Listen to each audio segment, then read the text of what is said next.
Hello, everyone. Welcome to the Student Accessibility Resource Center. My name is Dr. Peggy Crow. I serve as the director of the Student Accessibility Resource Center and also the Counseling Center, which is located at Potter Hall. Glad you're here.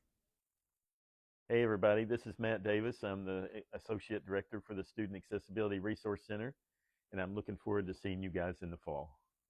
My name is Sharon Wyndham. I'm the part-time office coordinator here in the SARC office. We do provide testing. However, if your professor can accommodate you, then you don't have to come here. Can accommodate you here in our office. And what you need to do is fill out the student request form as soon as you know you've got an exam, preferably 7 days before. You will send that to us with the date and the time. Then we will in turn send that to the professor, and they will either send us the password or the exam. Student is requesting accommodations. What they do is they fill out the application online, and then what they can do is there's a couple of different ways they can provide documentation. They can have their provider fill out the verification form that's on the second step of our application process, or they could submit, some students have an IEP, or they have a 504 plan from high school. Sometimes they have what we call a psychoeducational evaluation that provides a diagnosis and recommendations for accommodations. That's the ways that students can provide documentation to our office. And once we get that information, then it is assigned out to someone in the office. That person reviews the documentation, what the student is requesting, and then in most cases, we'd like to have a meeting with the student, which can be either virtual, phone, or in person. And then once we have the meeting, we kind of develop a accommodation plan for the student. We always tell students that we can always change the accommodations. If they'd like, we can look at changing or adding something to it later. And then once we have that meeting, and then we come up with an accommodation plan, we send the student a faculty notification letter, or an FNL is what we call it, to their student email account, and they can either print them out and have their instructor sign them, or they can attach them in an email to their professors. And that way the student knows, um, the student and the professor can work together to help with those accommodations. The way we determine accommodations is we see it as a collaborative effort. So it's based on what the provider recommends in the documentation, and it's also what the student has requested. That's why the meeting is important. So not every student is the same. So that's why we always try to meet with the student to see what accommodations work best for them. In general, the two types of accommodations, there's some outliers as well, but typically it's either related to academics in their classes, or it's related to their housing situation. Some examples of academic accommodations, most of them are in testing, like extended test time. We have quiet space for students that can come and take their test here. Maybe they just need some additional help with note taking, or being able to have a way to capture all the information in class. So sometimes if they need a way to record the class, there's several different options for that. Sometimes we have students who are deaf and hard of hearing. We provide interpreters, captioning, and note taking for those students as well. So those are some of the general, most common classroom accommodations. With housing, a lot of times it's maybe they need a room in a central location. Sometimes if they need maybe a private room, or maybe they need, sometimes it's related to a medical condition where they may need access to maybe being able to adjust their own temperature in their room. So it just depends. It does vary as far as accommodating students. Maybe they are requesting an emotional support animal.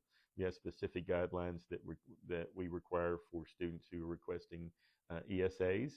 And so those are some of the more common ones for housing. Some of the unique ones, sometimes we get requests based on a student may have maybe a food allergy, so they may be limited on what they could eat on campus. These are rare occasions, and sometimes we work with the WKU dietitian to help maybe find suitable alternatives for them, but sometimes we work with them with meal plan exemptions. Okay, so now you have your academic accommodations in place, and the way those are put in place is with what we call an FNL, a faculty notification letter. That letter serves as a communication tool between you and your faculty members. Once those academic accommodations are put in place, you'll receive an email to your WKU email with your FNL, with explicit instructions on how to communicate those to your faculty. Now, you may decide to have those accommodations and not use them right away. That's your choice. You may decide to have them and then maybe towards the middle of the semester decide, I think I want to activate my accommodations, so I want to send them to my faculty. Or you may want to send them to all of them, all of your faculty, or maybe you just want to send it to a couple faculty that you think you may need those accommodations in those particular classes. It's entirely up to you how you want to use them. What we do ask, though, is that you communicate with your faculty and that you reply back, that your faculty let the office know by connecting sarc.connect@wku.edu, our main office email, that they have received the accommodations and that the two of you have communicated about what your needs are in their particular classroom. That is essentially how you activate your accommodations. They don't begin until you communicate those to your faculty and they have received them and let you know that they have them in place and they don't have any questions for you. One thing I do want to note is that they are not retroactive. So let's say you received accommodations in August, but you don't use them until October.